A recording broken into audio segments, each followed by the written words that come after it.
Orang yang paling buruk, kata para ulama, orang yang paling buruk itu adalah orang yang mati hatinya sebelum mati fisiknya. في ليلة من الليالي لست أدري ما تراني ظلمة تغمرني يا رب الأرض ضاقت والسماء وقلبي ما عرف الضياء والدمع بات يبكي يا إلهي يا إلهي يا إلهي يا إلهي يا إلهي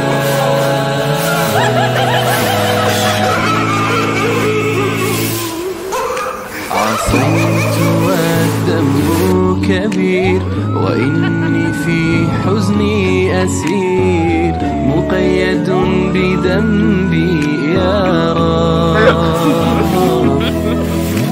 فهل أستحق يا إلهي العفو مجرما مقر بالذنوب يا إلهي يا إلهي يا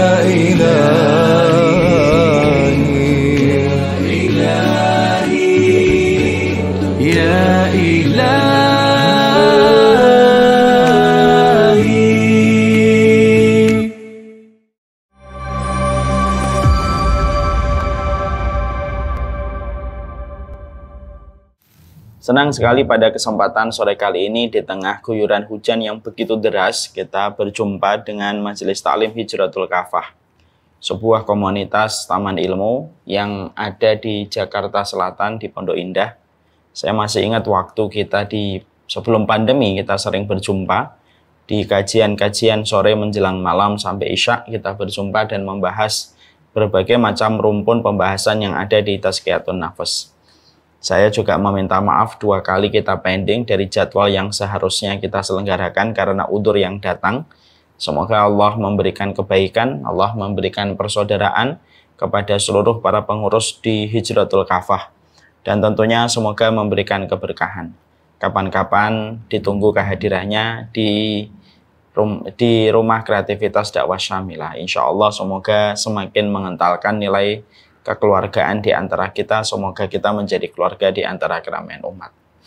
Jazakumullah khair pula kepada Mas Thoriq yang ikut di dalam kesempatan sore kali ini menjadi moderator. Sebanyak orang yang belajar dan mengambil faedah, semoga Mas Thoriq juga mendapatkan kecipratan pahalanya insya Allah. Kita mulai kajian kita. Assalamualaikum warahmatullahi wabarakatuh. Innal hamdalillah wassalatu wassalamu ala Rasulillah wa ala alihi wa sahbihi wa man tabi'ahum bi ihsan ila yaumil qiyamah. Kepada seluruh para penuntut ilmu dimanapun kita berada, yang hari ini kita terhubung secara online, yang tentunya kita mengharapkan kebaikan dan keberkahan dalam setiap langkah kehidupan kita. Dan semoga walaupun pandemi telah berlalu, semoga kultur kita untuk senantiasa belajar tidak luntur. Karena mungkin kita menjumpai ada beberapa fenomena ketika sudah mulai luntur aktivitas dan semangat sebagian saudara kita di dalam thalabul ilmi. Semoga kita senantiasa menjadi muslim dalam segala musim, menjadi penuntut ilmu dalam segala purnama yang kita lewati, baik di waktu pandemi ketika kita merasakan aura ketakutan dan kekhawatiran dari pandemi yang ada melanda pada kehidupan, dan tentunya ini juga berlanjut pada waktu ketika pandemi sudah berlalu. Inilah yang menjadikan kita memohon kepada Allah sikap konsistensi dalam kehidupan kita. Karena yang paling berat itu adalah sikap konsistensi yang disebut dengan sikap istiqomah. Siapapun yang telah mendapatkan sikap istiqomah di dalam ketaatan, maka sejatinya dia telah mendapatkan besarnya pertolongan Allah di dalam kehidupan. Makanya dikatakan oleh para ulama, a'dhamul karamati luzumul istiqomati. Perkara yang paling besar ketika Allah memberikan pertolongan bukanlah ketika kamu bisa terbang, bukan ketika kamu berjalan di atas air, Tapi pertolongan Allah yang paling besar itu adalah ketika hati kita dipilih oleh Allah di antara deretan hati yang diberikan sikap konsistensi di atas ketaatan dan ibadah. Inilah yang menjadikan kita harus paham. Ngaji itu harusnya menjadi habit dalam kehidupan kita. Ngaji itu bukan pilihan. Ngaji itu bukan ketika sedih. Ngaji itu bukan ketika kita mendapati kondisi tidak ada pilihan yang lain kecuali ngaji. Tapi ngaji itu karena kita butuh. Ngaji itu karena kita tahu bahwasanya mengkaji ilmu itu merupakan shortcutnya jalan menuju surga. Ngaji itu karena kita tahu bahwasanya tidak ada orang yang mereka senantiasa melazimi taman ilmu kecuali Allah memberikan kepadanya furqan dan Allah kokohkan dan teguhkan perjalanannya di atas sirat. Makanya Ibnu Abdul Bar mengatakan siapapun yang ingin dikokohkan setiap langkah kakinya ketika berjalan di atas sirat, maka hendaklah dia melazimi taman-taman ilmu. Karena siapapun yang melazimi taman ilmu, maka sesungguhnya keberuntungan Allah anugerahkan kepadanya. Inilah yang menjadi harapan kita. Alhamdulillah, tentunya senantiasa kita bersyukur kepada Allah atas seluruh nikmat yang Allah berikan kepada kita, terutama nikmat-nikmat yang menambah kebaikan akhirat yang lebih baik. Ada orang yang diberikan kenikmatan materi, kenikmatan finansial, tetapi mereka tidak diberikan kenikmatan untuk kehidupan akhirat yang lebih baik. Maaf ya, Allah itu terkadang menghukum sebagian manusia dengan diberikan apapun yang dia inginkan dan apapun yang dia butuhkan. Sehingga akhirnya dia tidak tahu bahwasanya semua finansial dan material yang Allah berikan kepadanya itu bukan bentuk kebaikan tetapi bentuk hukuman karena sikapnya yang selalu membantah kepada Allah. Makanya inilah yang kita khawatirkan dan inilah yang menjadikan kita jangan hanya bersyukur ketika kita mendapatkan material dan finansial. Yang betul-betul sangat kita syukuri adalah ketika kita mendapatkan satu kenikmatan. Kenikmatan itu bermanfaat pada kehidupan di alam barzakh kita. Kenikmatan itu membawa kebaikan pada kehidupan kita di pengadilan Allah. Layaknya kita berkumpul di taman ilmu, ini kenikmatan besar. Tidak setiap muslim mereka diberikan kenikmatan duduk di taman ilmu, membuka telinganya untuk mendengarkan nasihat yang terbaik yang disampaikan Allah dan Rasul-Nya, diracik oleh para ulama di dalam kitabnya dan disampaikan oleh kami dengan penuh kekurangan walaupun. Tapi ini merupakan sebuah kenikmatan besar, yang mana kenikmatan ini kalau kita berikan ini semata-mata karena Allah, maka ini yang akan menjadi cahaya dan penerang dalam kehidupan barzakh kita. Dan tentunya menjadi sebuah kebaikan dalam kehidupan di pengadilan Allah. Karena amalan duduknya seseorang di taman ilmu itu memberatkan di dalam mizan kebaikan manusia itu di hadapan Allah. Semoga kita tidak terkena sebuah sindrom kesyukuran yang selalu diberikan oleh mereka kalangan materialisme. Karena sesungguhnya syukur itu ada dua. Syukur yang diberikan sama pecinta dunia dan syukur yang diberikan sama orang yang beriman kepada hari akhir. Orang yang bersyukur dari pecinta dunia, syukurnya itu memiliki syarat. Ketika hartanya datang, ketika materialnya dia peroleh, barulah dia bersyukur kepada Allah. Kalau itu semuanya tidak pernah datang, dia tidak bersyukur. Kalau mobilnya tidak datang, kalau finansialnya tidak datang, dia tidak bersyukur. Karena merasa bahwasanya kebaikan Allah harus sebatas pada material yang dia inginkan. Karena pola kehidupan materialisme ya semacam itu. Beda dengan orang yang bersyukur ketika kita beriman kepada hari akhir. Orang yang beriman kepada hari akhir itu syukurnya jauh lebih bersukacita dan bahagia.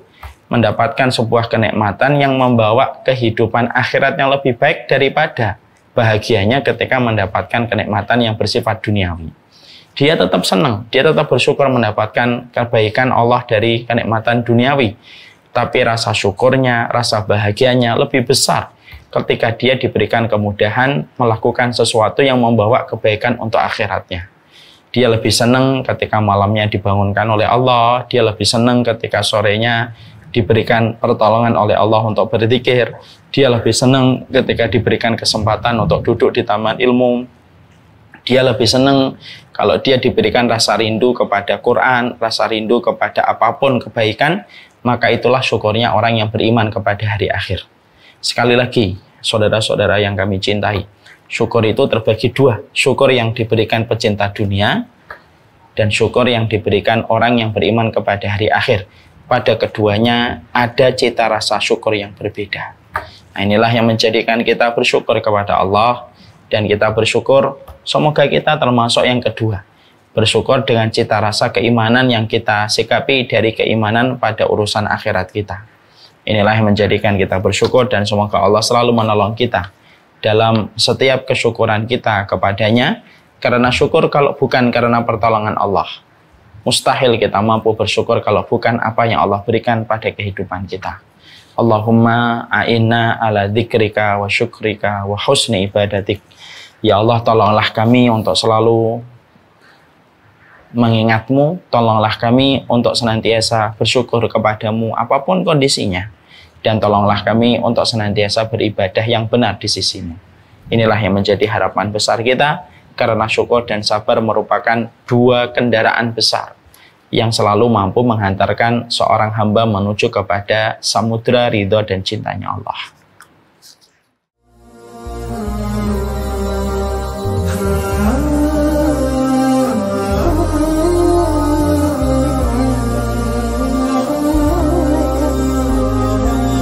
بتعقد ليه في حياتك وبتحزن وتتأثر؟ لو كنت ناسي تذكر سيرتنا بينا وفكر. اسمع كلام وتفاءل، بشر ولا تنفر، ووحد الله في قلبك، قادر في عسرك يسر. صلي على النبي وتبسم، ده النبي تبسم وتبسم، ده النبي تبسم. اللهم صلي عليه، صلي على النبي وتبسم، ده النبي تبسم وتبسم، ده النبي تبسم.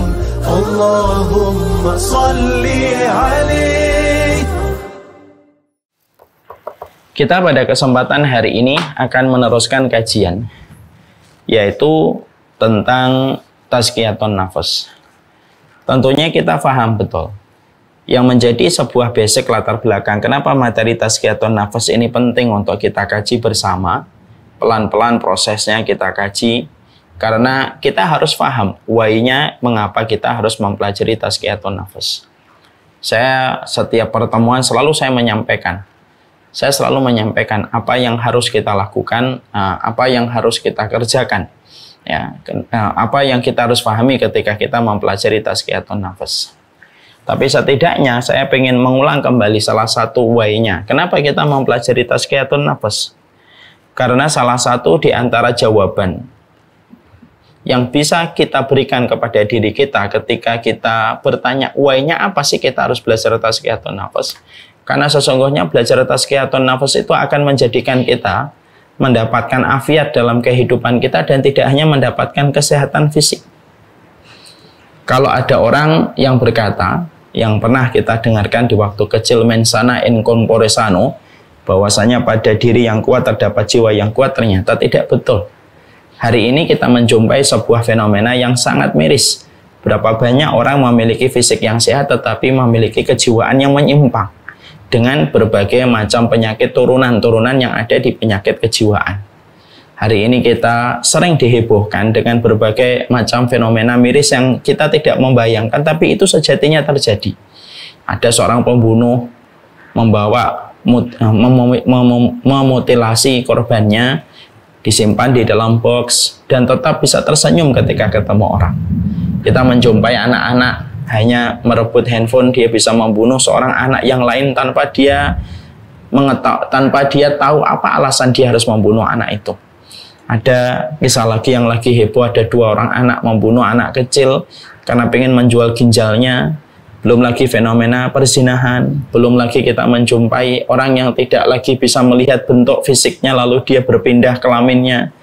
Maka itu menunjukkan kepada kita bahwasanya hari ini mungkin orang banyak yang sehat secara fisik, tapi ternyata banyak mengalami sebuah penyimpangan di dalam masalah kejiwaan. Nah, inilah yang menjadikan kita akhirnya khawatir betul bahwasanya hal semacam ini bisa menimpa kepada siapapun. Makanya pantas kalau kita jumpai di dalam kehidupan agama kita dibedakan arti sehat dan dibedakan arti afiah. Yang selama ini mungkin kita pahami sehat dan afiah itu ya jadi satu. Sehat ya sehat, afiat juga afiat. Sehat dan afiat itu jadi satu. Padahal di dalam kandungan hadis kita menjumpai sehat dan afiat itu beda. Sehat itu kesehatan fisik. Afiat itu adalah apa yang dirasakan pada hati ketika diberikan kelapangan, diberikan ketenangan, diberikan kebahagiaan, diberikan rasa aman. Maka itulah yang disebut dengan afiah. Dan kita ingin mendapatkan afiah. Dan afiah tidak bisa diperoleh secara instan. Tetapi afiat itu diperoleh dengan anak tangga dan prosedur yang harus kita penuhi supaya kita bisa mendapatkan afiat.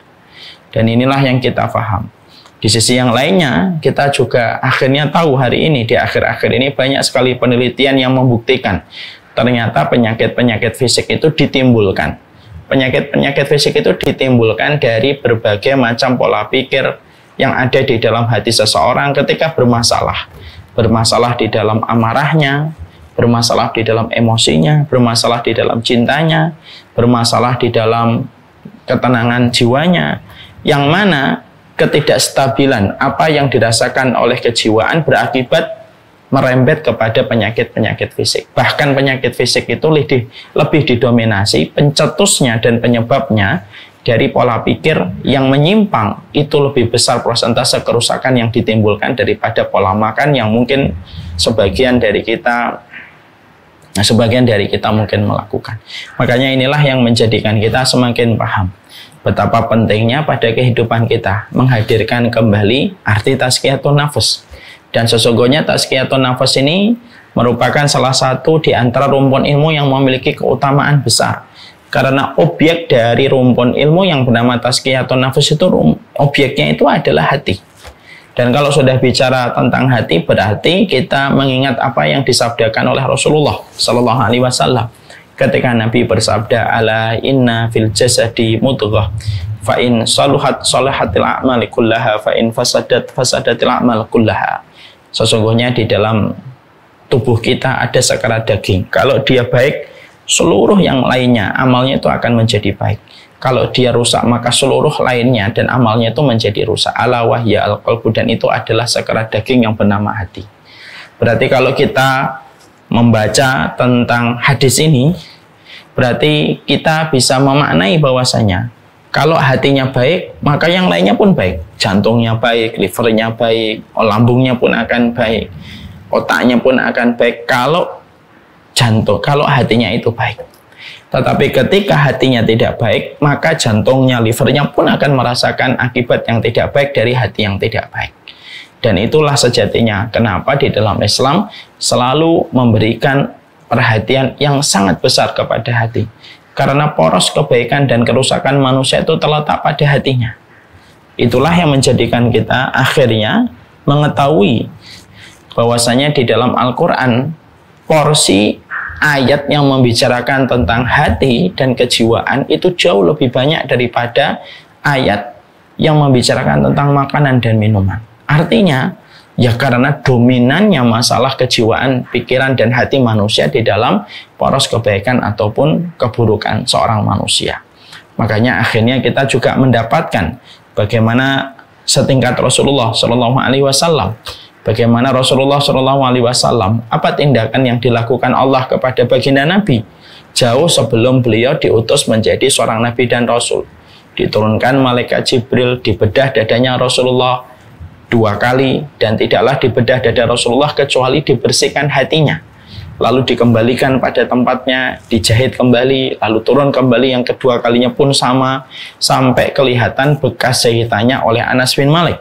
Dan itu sudah menunjukkan betapa besarnya porsi masalah hati untuk selalu menjadi perhatian kita. Sampai Allah pun ketika melihat kepada baginda Nabi, maka tindakan yang dilakukan oleh Allah kepada Rasulullah itu salah satunya membersihkan hatinya baginda Nabi Sallallahu Alaihi Wasallam.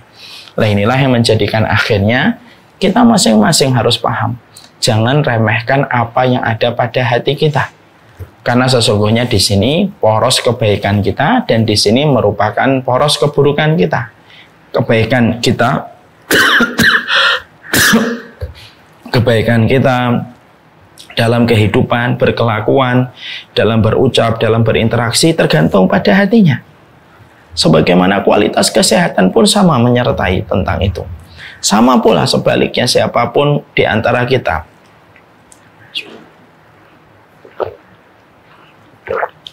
Siapapun di antara kita harus paham apa yang bergejolak di dalam hati, maka akan mengakibatkan kerusakan pada kehidupannya, menyebabkan kerusakan pada kesehatannya, karena dampak yang ditimbulkan sangatlah besar ketika itu di dalam hati. Makanya saya pernah membaca sebuah tulisan yang katanya didasarkan dari sebuah penelitian. Penyakit jantung itu ada kaitannya dengan dendam, penyakit berat ini ada kaitannya dengan hati yang selalu iri dan lain sebagainya. Maka itu memberikan kepada kita, yaitu betapa besarnya hajat kita manusia hari ini terhadap masalah hati di dalam kehidupan. Inilah yang kita bahas.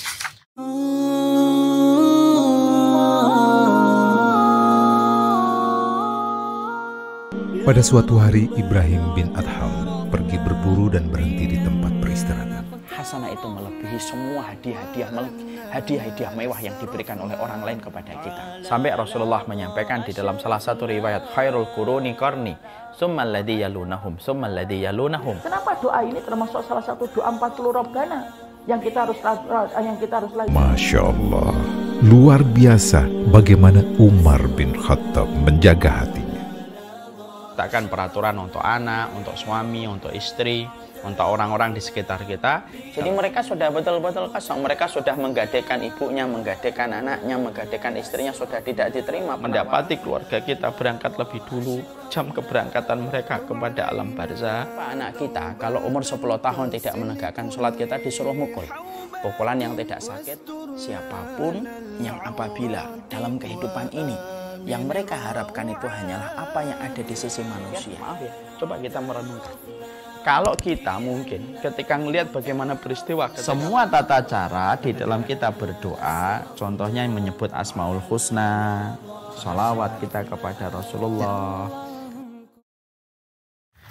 Sekarang setelah kita mengetahui kembali dan memantapkan unsur why-nya kita, kenapa kita mempelajari tazkiyatun nafas, sekarang mari kita masuk kepada pembahasan spesifik yang kita akan sampaikan pada kesempatan ini.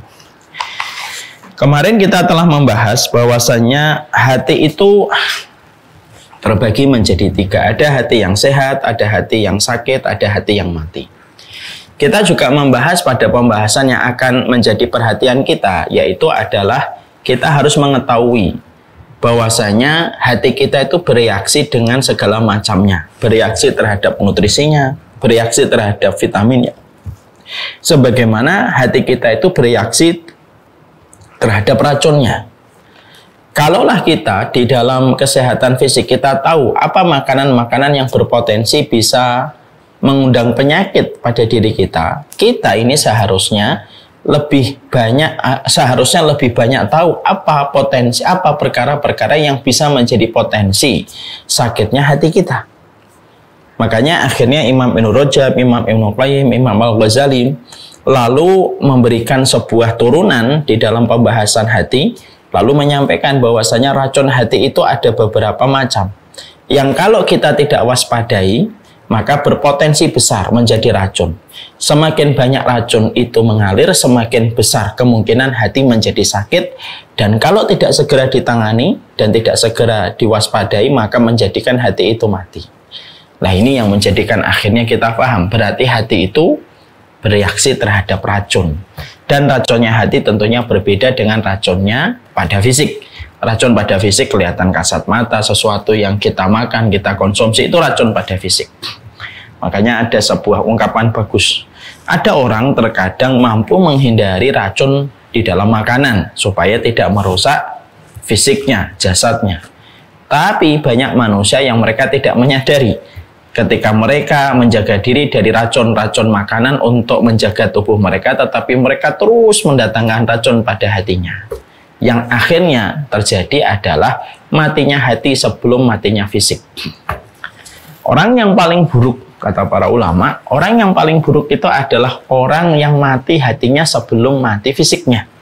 Maka kematian yang ditimpakan kepadanya itu kematian 2 kali. Mati dulu hatinya, sehingga tidak lagi merasakan peringatan, tidak lagi merasakan indahnya nasihat, tidak lagi merasakan indahnya untuk berjalan di atas ketaatan, tidak sama sekali bergetar dengan panggilan Allah, tidak sama sekali merasakan nikmatnya memenuhi sunnah Rasulullah.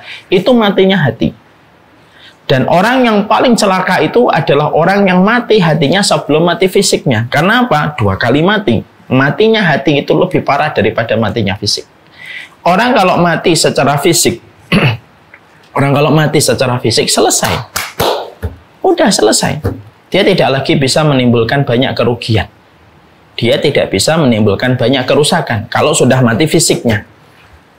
Tapi kalau orang mati hatinya, maka sesungguhnya dia masih bisa melakukan kerusakan dan menyebabkan kematian, pembunuhan, pendarahan, semuanya. Ketika dia itu sudah mati hatinya sebelum mati jasadnya. Makanya ini musibah. Makanya mari kita merenungkan di dalam surat Al-Baqarah. Di dalam surat Al-Baqarah ada satu ayat yang patut menjadi sebuah perenungan untuk kita. Ya, ayatnya mungkin kita insya Allah hafal. Yaitu adalah ketika kita membaca pada ayat yang ke-10 dan ayat yang ke-11. Pada surat Al-Baqarah kita membaca fi qulubihim maradun fazadahumullahu marada. Walahum adzabun alimum bima kanu yakdzibun. Ini ayat yang ke-10. Mari kita baca artinya. Di dalam hati manusia itu ada penyakit. Hatinya itu ada penyakit. Ya. Fazadahumullahu marada. Lalu Allah menambahkan penyakit itu ketika penyakit yang ada di dalam hatinya itu dibiarkan. Ditambahkan itu penyakitnya oleh Allah. Walahum adzabun alimum bima kanu yakdzibun. Dan bagi mereka adab yang pedih terhadap apa yang mereka dustakan. Menariknya untuk kita jadikan sebuah perenungan. Menariknya ayat yang ke-10 ini menariknya ayat yang ke-10 ini datang setelahnya ayat yang ke-11. Mari kita coba bedah ayat yang ke-11. Karena ayat yang ke-11 ini tentunya kita harus paham. Ayat yang setelah menerangkan tentang hati itu menerangkan tentang apa ayat yang ke-11 ini namanya ilmu munasabat, yaitu korelasi antara satu ayat dengan ayat. Ayat yang ke-11 Allah sampaikan di dalam surat Al-Baqarah itu apa? Wa idza qila lahum la tufsidu fil ardi qalu innama nahnu muslihun ala innahum humul mufsiduna walakin la yash'urun. Ketika Allah baru saja menerangkan tentang ini loh orang di dalam hatinya ada penyakit dan Allah menambahkan penyakit untuk mereka dan bagi mereka adab yang pedih. Ayat yang ke-11 datang setelahnya itu apa? Ayat yang ke-11 datang setelahnya itu adalah jika dikatakan kepada mereka, jangan berbuat kerusakan, mereka akan mengatakan, kami ini berbuat kebaikan, tetapi mereka lah pembuat kerusakan, tetapi mereka tidak menyadari. Apa yang kita dapatkan korelasinya? Munasabatnya apa? Korelasinya apa? Ternyata orang itu kalau sudah mati hatinya, bukan hanya berdampak buruk kepada kesehatan, lu sampai dunia dan bumi orang yang di dalamnya pun akan mengalami kerusakan disebabkan perilaku orang yang mati hatinya. Orang yang mati hatinya. Jadi kerusakan yang ada di atas muka bumi ini, pelakunya itu selalu orang yang memiliki penyakit di dalam hatinya. Orang yang selalu memiliki penyakit di dalam hatinya itulah yang menyebabkan kerusakan. Mereka akan berbuat kerusakan dan saking mati hatinya, kalau ada satu suara diarahkan kepada mereka, jangan berbuat kerusakan. Mereka dengan pede akan menobatkan dirinya. Kami ini kaum yang membuat perbaikan, walaupun mereka berbuat kerusakan. Ya. Walaupun mereka itu berbuat kerusakan di mana-mana, mengalirkan darah, merusak apapun, membumi, hanguskan dunia ini, mereka tidak ngerasa. Membunuh ratusan ribu orang pun juga masih ketawa-ketawa. Ya. Makanya Allah menempatkan ayat yang ke-10, diletakkan setelahnya ayat yang ke-11. Wa idza qila lahum, jika dikatakan kepada mereka, mereka itu siapa? Yang memiliki penyakit hati. Jangan berbuat kerusakan. Mereka akan mengatakan, lu kami tidak pernah berbuat kerusakan. Kenapa? Hatinya sudah mati. Sampai berbuat kerusakan pun maka dia halu. Sudah berbuat kerusakan dia masih halu. Oh enggak kok, saya enggak berbuat kerusakan. Itulah parahnya. Makanya orang kalau sudah memiliki penyakit kejiwaan dari hati yang sudah rusak, kadang-kadang tidak bisa membedakan mana realitas dan mana realitas dan mana ilusinya dia.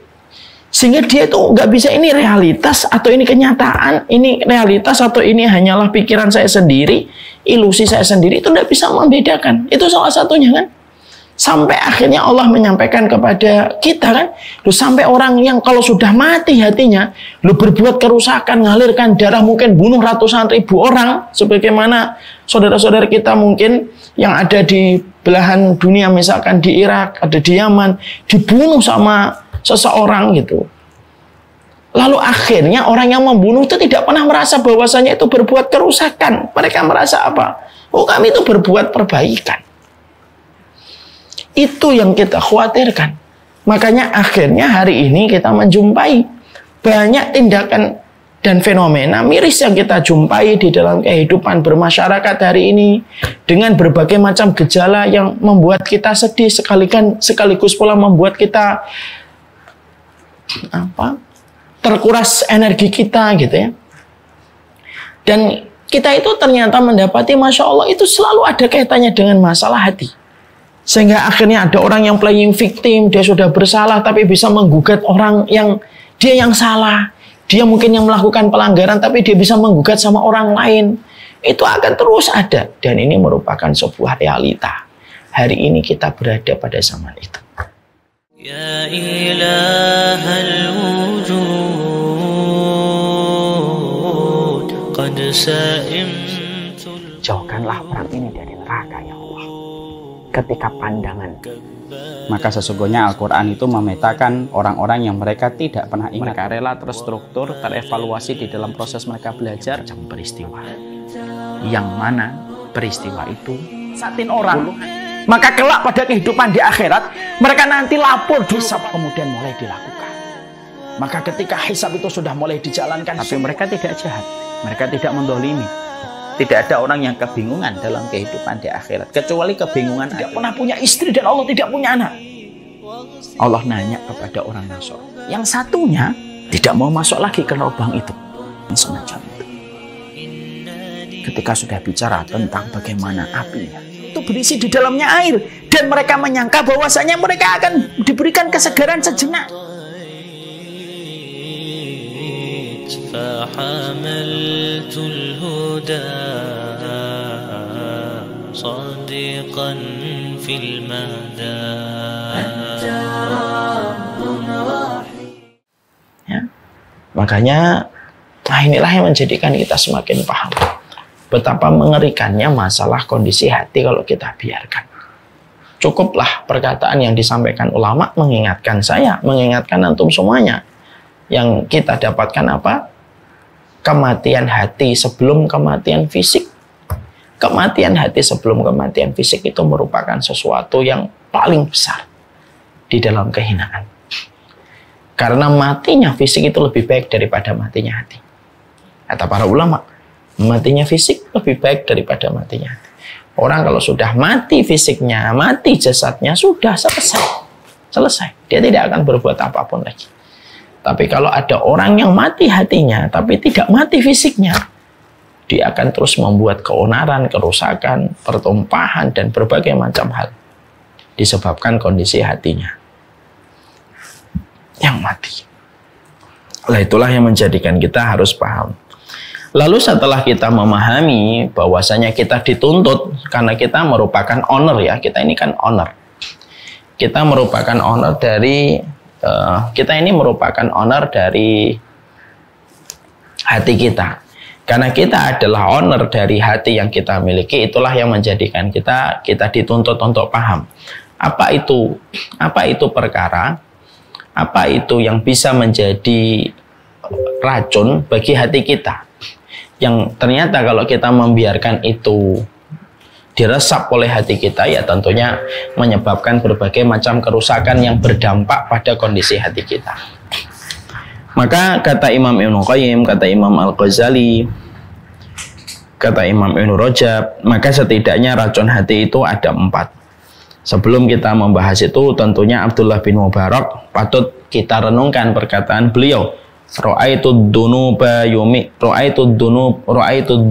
tumitul qalba wa qad yurisud dulla idmanuha wa tarkud dunubi hayatul qalbi wa khairul li nafsika isyanuha. Abdullah bin Mubarak sudah memberikan sebuah hikmah karena Abdullah bin Mubarak ini ulama besar setelah masa para sahabat. Abdullah bin Mubarak mengatakan, aku melihat dosa itu mematikan hati, membiasakannya mengakibatkan kehinaan. Meninggalkannya adalah kehidupan hati. Artinya meninggalkan racun-racun hati itu adalah kehidupan hati. Dan selalu menjauhi itu adalah perkara terbaik yang kita lakukan di dalam kehidupan. Makanya inilah yang menjadikan kita harus memahami racun hati itu ada 4. Yang pertama yang sudah kita bahas adalah banyak bicara. Tentunya kita harus paham ya, bicara itu perkara mubah. Tapi yang disorot pada pembahasan masalah tazkiyatun nafas ini bukan bicaranya, karena memang pembicaraan itu perkara mubah. Yang tentunya bisa menjadi warisan racun bagi hati kita itu kalau orang sudah memiliki sifat banyak bicara dalam setiap perkara. Ini sudah kita bahas sebenarnya, saya ingatkan kembali. Makanya maaf ya, tidak setiap perkara itu harus kita komentari dan tidak setiap perkara itu harus kita bicarakan. Karena ketika kadar kita diberikan oleh Allah jatah untuk bicara kalau sudah berlebihan, maka setiap untaian kata dan kalimat yang keluar dari lisan kita, maka akhirnya kembali kepada kita, bergaung kembali kepada hati kita dan menjadi beban untuk hati kita. Tanpa kita sadar, setiap kata yang kita keluarkan membebani hati kita. Karena hati itu selalu memikirkan setiap kata yang dilemparkan oleh manusia ketika bicara. Hati itu merasakan bebannya. Beban itu semakin berat dan akhirnya takaran ketika sudah berlebihan menjadi racun. Dan itulah yang akhirnya menjadikan seseorang itu mendapatkan berbagai hal yang tidak baik pada hatinya dan perilakunya, terkadang disebabkan dari sebuah perkara yang dianggap mubah tetapi tidak sadar dia sudah berlebihan, yaitu adalah banyak bicara. Jadi banyak bicara itu merupakan salah satu perkara yang ternyata berpotensi besar membebani hati. Dan hati itu akan terbebani, dan ketika terbebani menjadi racun yang mengakibatkan sakit karena kelelahan dan keletihan, dan akhirnya berpotensi untuk merusak hatinya, mengakibatkan kemungkinan mati bagi hati tersebut. Kemarin saya sudah menyampaikan kan sebuah permisalan yang sederhana. Ini kalau ada botol, ini kalau saya kocok, ini di dalamnya adalah bersoda. Saya kocok ini botol bersoda ini. Kalau saya kocok dengan sedemikian kuatnya, maka selama saya tidak membuka tutupnya, maka volume air pada botol ini tidak akan pernah berkurang. Ini contoh yang sudah sering saya sampaikan di banyak kesempatan. Tapi beda kalau saya mengocok botol bersoda ini, air bersoda ini, lalu saya buka tutupnya, maka air yang ada di dalam botol ini akan keluar berhamburan dan mengurangi volume pada botol ini setelah dibuka botolnya, tutupnya. Tutup botol ini adalah perumpamaan dari mulut kita. Air yang ada di dalam botol ini, air yang ada pada botol ini merupakan perumpamaan kualitas diri kita dan omongan kita sebenarnya. Makanya Masya Allah, ketika ada seseorang sudah dalam kondisi banyak bicara, maka sesungguhnya kualitas dirinya itu akan banyak berkurang. Tetapi ketika seseorang itu menahan dirinya dan tidak setiap perkara harus dikomentari, maka pada saat itulah dia telah menjaga kualitas dirinya ketika tidak setiap perkara itu harus dibicarakan. Berapa banyak kita sering menjumpai ada orang yang kita kenal dari kejauhan, rusak kehidupannya disebabkan karena 1, 2, 3 omongan yang pernah dia ucapkan. Kita juga pernah menjumpai ada orang yang akhirnya berakhir tragis di penjara hanya gara-gara tulisan yang dia turunkan di sebuah sosial media. Dan akhirnya menanggung akibatnya itu banyak. Maka itu yang bisa menjadi salah satu perenungan untuk kita. Makanya kita sebagai seorang mukmin ketika kita memiliki hati kita, karena kamu honor dan saya honor dari hati kita, maka kita dituntut tidak setiap perkara itu harus dibicarakan dan tidak setiap perkara itu harus diomongkan. Dan kita tidak harus hadir dalam setiap perkara dan lalu berbicara dan memberikan reaksi. Kita ini tidak dituntut available all the time. Kita ini tidak dituntut untuk ada dalam setiap waktu. Enggak, kita nggak dituntut untuk kayak gitu. Makanya cukuplah bagi kita terkadang harus memikirkan kenapa dijadikan mulut itu satu, dijadikan telinga dua, supaya kamu banyak mendengar daripada kamu banyak bicara. Ya. Karena itulah sejatinya kehidupan seorang mukmin. Bicara boleh, terutama dalam hajat-hajat tertentu. Pembicaraan tentang nasihat, pembicaraan tentang kebaikan bersama keluarga kita, pembicaraan bersama dengan anak kita, teman-teman kita yang solih, sahabat-sahabat kita yang solih, maka itu perlu. Tapi selebihnya tidak usah. Ketika memang tidak ada unsur kepentingan ketika kita harus bicara di tempat itu. Makanya saya itu sering menasihati sama diri saya sendiri, tidak setiap perkara, wahai Umar Mita, kamu harus respon. Makanya sering kadang-kadang ada yang ngomong, Ustadz ini ada kejadian, respon dong. Tidak semuanya saya harus respon. Kalau semuanya sudah ada yang mewakili, sudah saya tidak ikut-ikutan lagi. Kenapa? Tidak semuanya harus bicara. Karena pada dasarnya begitulah sikap tuntutan. Bagi siapapun pemilik hati, siapapun yang merasa memiliki hati dan menjadi owner untuk hatinya, sedikit bicara. Ketika pada sesuatu yang tidak diperlukan ada hajat kebaikannya.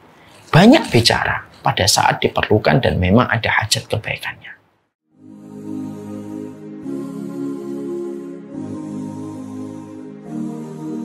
بين الرجاء والخوف قلبي طائر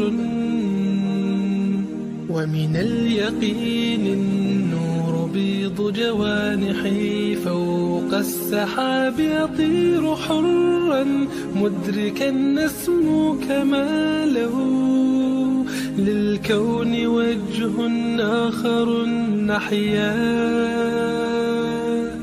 أنا صنعة أوجدتها يا باري وملكت فيها معصم الإيمان للحق والعدل التواصي بالجمال عبادة حسن التأمل بالإله وصال كالجمال يرى ويقلب نبعه كالقرب حين دعاء تداعب طفلها وتظنه أملا كما حاجاتنا منا إليك نريد يا الله وضعت لغات الكون تنشر قيمة للحب للإسعاد للتغيير يا رب قربنا وباركنا لنعمل صالحا في يدي رسالة التغيير وضعت لغات الكون تنشر قيمة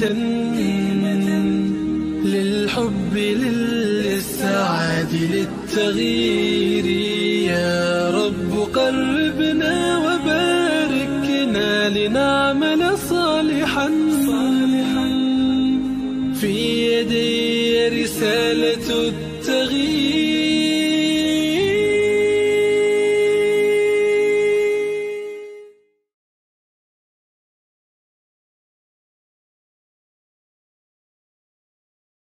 Tentunya maaf ya, ini harus betul-betul dipahami secara utuh. Bukan berarti bicara tidak boleh, bicara boleh. Yang menjadi sebuah konten racun itu adalah ketika bicaranya sudah melampaui batas. Makanya disebutkan terlalu berlebihan ketika bicara. Dan tentunya masih ingat pembahasan dulu di awal-awal saya sudah pernah menyampaikan, setan itu kalau menggoda manusia dan menyesatkan manusia, naudzubillahi min dzalik, naudzubillahi minasyaitonir rajim. Setan itu kalau menyesatkan kehidupan manusia, setan itu kalau menyesatkan kehidupan manusia itu melalui 6 metode, melalui 6 jebakan. Kita ulang kembali, kita review kembali supaya kita ingat. Yang pertama, setan itu akan menggoda manusia supaya manusia berbuat kesyirikan. Kalau manusia selamat dari kesyirikan, setan akan menjebak dengan lubang jebakan yang kedua, yang disebut dengan perkara-perkara yang tidak dicontohkan Nabi. Kalau orang itu selamat dari jebakan yang kedua, setan tidak putus asa. Setan akan mendatangi yang ketiga. Jebakan yang ketiga bernama dosa-dosa besar. Dan dosa besar itu bukan hanya membunuh, bukan hanya minum khamar. Dosa besar itu banyak, lebih dari 70 dosa besar. Dan kalau kita pengen tahu kapan, kalau kita pengen tahu perbedaan antara dosa besar dan dosa kecil, maka sesungguhnya harus paham apa yang disampaikan oleh Imam Adz-Dzahabi. Kalau ada dosa, diterangkan ancamannya dengan kata laknat, berarti itu dosa besar. Yang keempat, yaitu dijadikan kita sibuk dengan dosa-dosa kecil yang sering diremehkan dengan sebelah mata. Dosa kecil diremehkan sebelah mata itu merupakan strateginya setan. Ya, kita harus ingat kata Rasulullah dengan bahasa yang sangat indah. Nabi mengatakan hati-hati sama dosa kecil. Karena perumpamaan dosa kecil itu yang diremehkan sebagaimana kalian berjalan dalam satu safar. Datanglah malam. Lalu kalian ingin menghidupkan api unggun. Maka yang kalian kumpulkan adalah ranting. Semakin banyak ranting kalian kumpulkan, semakin besar nyala api. Ranting-ranting yang kita kumpulkan itu perumpamaan dosa kecil. Kalau kita merujuk kepada baginda Nabi, ranting-ranting kecil itu adalah dosa-dosa kecil. Lalu nyala api yang terbentuk itu adalah ancaman nerakanya. Makanya sesungguhnya setan itu kalau mendapati manusia gagal digoda dengan syirik, gagal digoda dengan perkara-perkara yang tidak sunnah, dosa-dosa besar, maka setan menggodanya dengan dosa-dosa kecil yang sering diremehkan. Kalau ini pun berhasil selamat manusianya, maka setan, kalaupun ini tidak selamat, kalaupun dia selamat dari dosa ini, maka setan tidak berhenti. Setan akan menggoda dia dengan yang kelima. Yang kelima itu apa? Yaitu perkara mubah yang dibuat berlebihan.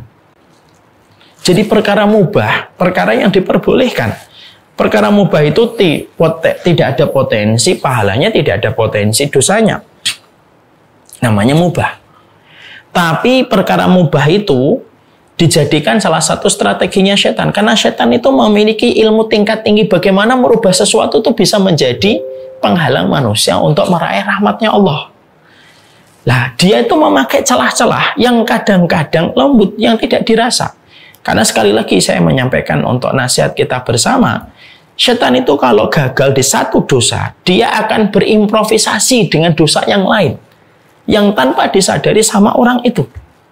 Dan improvisasinya setan itu melebihi improvisasi semua pebisnis handal di atas kehidupan manusia. Kalau kita lihat kehidupan pebisnis dunia itu kan Masya Allah ya, kehidupan bisnis dunia itu luar biasa. Mereka memiliki improvisasi dan inovasi yang luar biasa ketika mereka itu melahirkan bisnis mereka.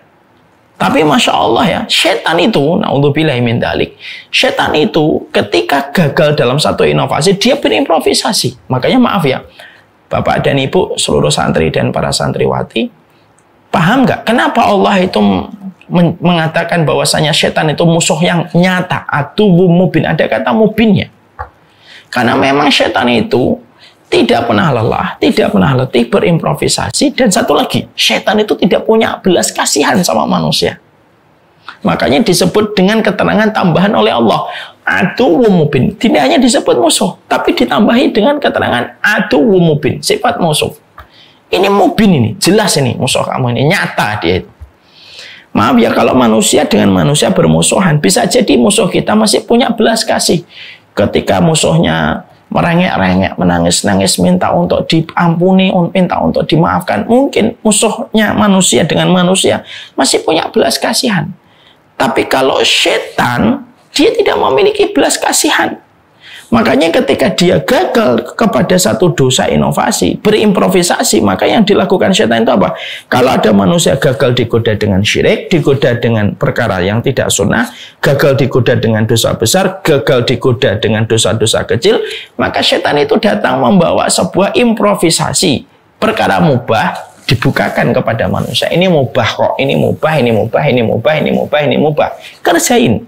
Setelah mengerjakan, lalu kita tidak waspada dengan perkara mubah, lalu dijadikan berlebihan, terus-menerus perkara mubah itu.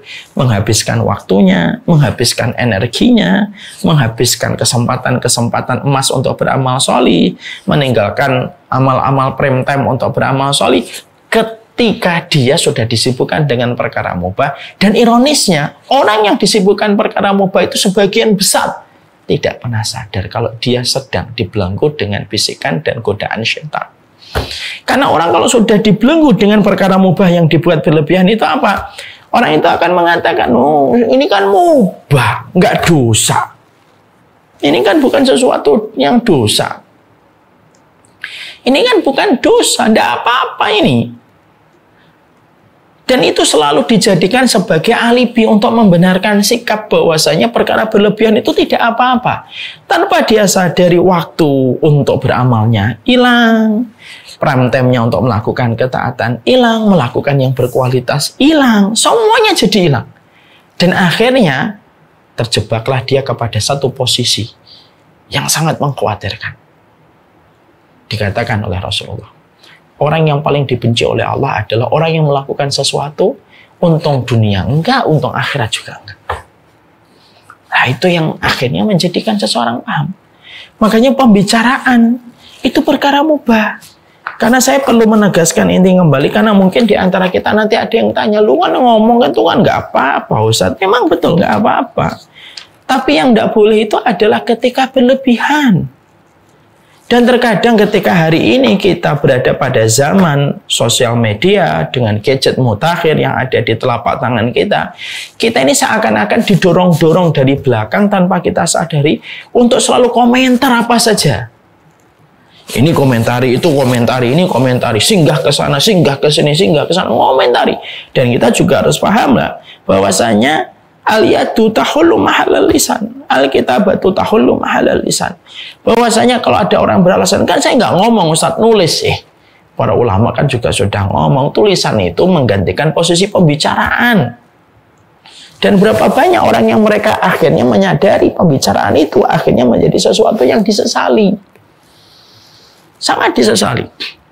Dalam kehidupan di dunia hari ini, berapa banyak kasus yang kita jumpai, kasus yang kita lihat, itu selalu kalau di breakdown masalah-masalah dari kasus-kasus itu selalu ada kaitannya dengan masalah omongan, dengan masalah tulisan.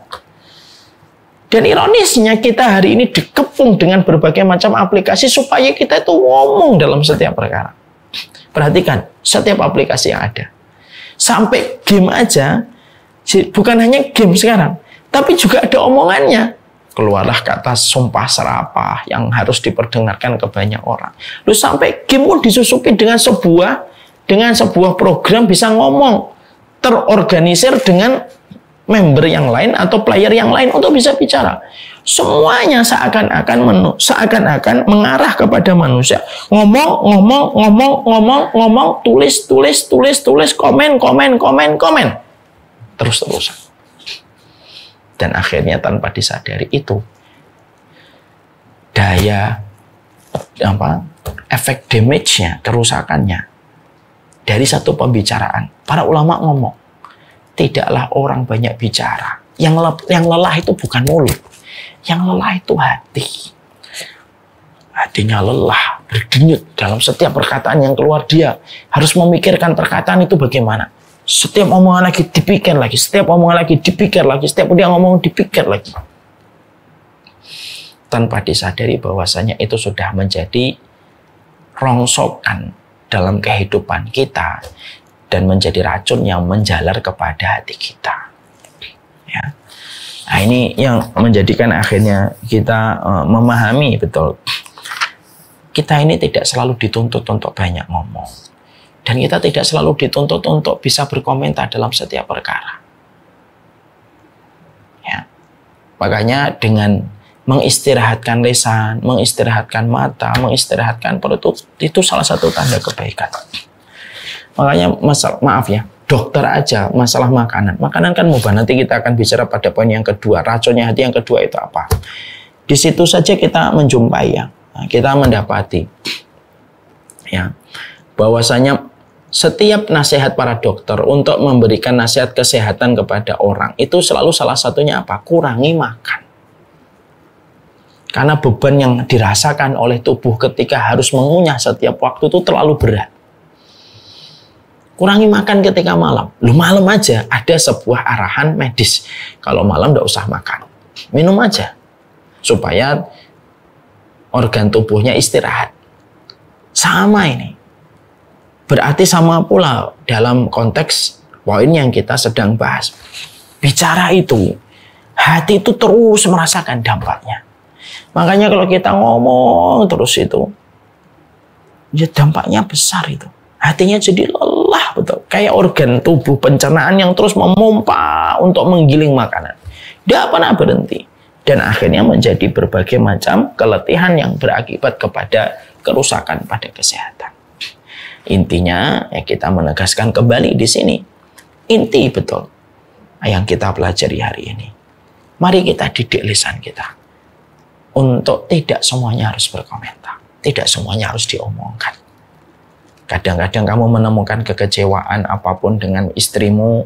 Mungkin curhat sama Allah lebih baik daripada kamu menceritakan kepada orang yang tidak akan kamu sadari kemana omongan itu akan terus berjalan.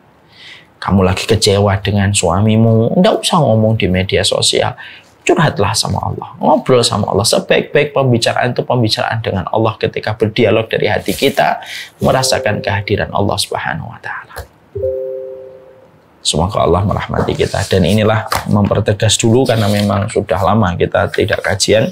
Jadi saya mempertegas kembali dulu. Komitmen seorang mukmin itu adalah tidak semua harus kamu komentari dan tidak semua itu harus kamu sampaikan. Insya Allah pertemuan berikutnya baru akan kita tambahi banyak makan. Saya pertegas tadi karena menjaga pembicaraan itu termasuk salah satu hal cukup urgen dalam kehidupan kita. Ini yang dapat saya sampaikan dalam pertemuan hari ini.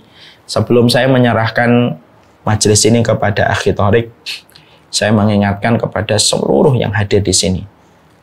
Kami dengan salah satu program keilmuan yang kami andalkan yaitu adalah Samila Series. Samila Series kami yang ketujuh akan mengambil sebuah tema yang cukup menarik, yang tentunya agak berbeda dengan tema-tema sebelumnya, yaitu adalah Make Peace with Yourself, berdamai pada diri, pada ruang dan pada ruang bilik hati kita. Maka materi ini kami ambil dalam materi Samila Series kami karena kami menjumpai banyak sekali problematika yang ada di antara para penuntut ilmu dan jamaah yang mungkin selama ini berkomunikasi dengan kami, ternyata berkaitan dengan apa yang ada di dalam hatinya dan jiwanya.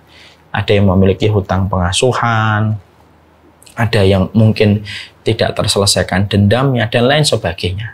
Dan menjadikan kami akhirnya ingin untuk menyampaikan materi tentang masalah ini. Hari ini kalau tidak salah sudah hampir 1.400 yang sudah mendaftar. Maka silahkan bergabung. Mari kita bareng-bareng mencoba menelisik kepada diri kita. Perjalanan terjauh kita adalah perjalanan untuk mengenali diri kita sendiri. Perjalanan terjauh kita itu bukan ke bulan, bukan ke Mars, bukan ke dasar samudra. Tapi perjalanan terjauh kita itu mengenali kepada diri kita sendiri. Wa fi anfusikum afala tubsirun. Di dalam dirimu apakah kamu tidak pernah memperhatikan? Nah, itulah yang akan kita ambil. Fi lailatin minal layal lastu adri ma tarani dhulmatun tamuruni ya Rab.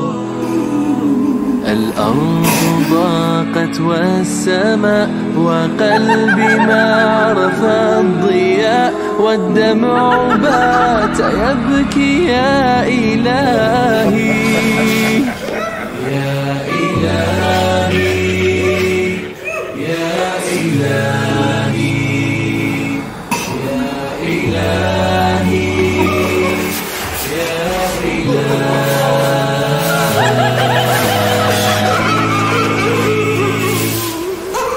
عصيت والذنب كبير وإني في حزني أسير مقيد بذنبي يا رب. فهل أستحق يا إلهي العفو مجرما مقر